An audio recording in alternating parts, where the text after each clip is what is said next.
Like Dr. Frankenstein before us, today we are turning this Instax Jollylook cardboard camera into a monstrous, ultra-wide-angle pinhole camera.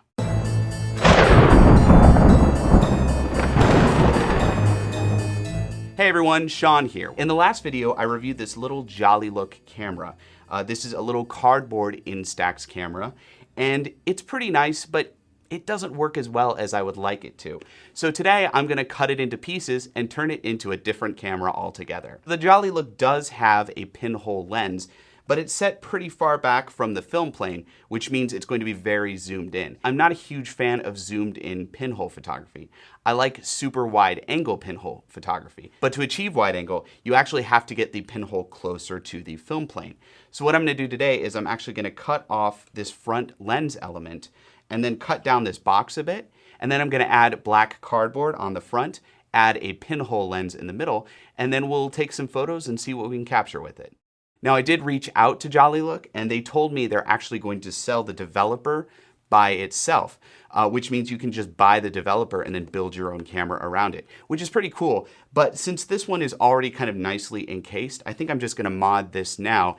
And I may also mod this front lens element onto a digital camera, so stay tuned for that. Okay, so to build this mod, first I cut off the front door of the camera, and then I removed the lens and lens bellows. So now I just basically had a box where the film goes in and the crank to push the film out. But I wanted the pinhole to be even closer to the film plane, so I cut off about a 1/2 inch of cardboard on the camera box. Next, I took some black poster board and I traced it and then cut it out so it fits snugly inside the box. Then I cut a square hole in it so it'd be over the center of the Instax film. Next, I added the pinhole, and this is a special pinhole that a friend of mine made with a laser cutter, so it's very, very small pinhole. I taped the pinhole down and then I taped the whole poster board square down to the front of the camera.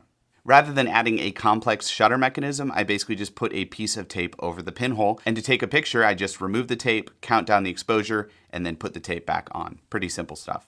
Next, I took my new pinhole creation to the studio, in this case, my living room, and I worked with our model Abby to shoot some creepy Halloween-style portraits. To light Abby, I used 3 PopSpot Ultra 100 lights. These are constant source LED Fresnel style lights, so in this case I used the PopSpots to add light to Abby's face and let the background go completely black. And this contrasty cinematic lighting style was perfect for this setup. You know, we're kind of going for an old 1940s vampire film aesthetic. One of the things we quickly found is the pinhole we were using was very narrow, which meant we had to do really long exposures. Most of these photos were 35-second exposures, which meant Abby had to stay very still. And for this shot, we actually had her move her face halfway through the exposure, which created this weird kind of otherworldly, monstrous look.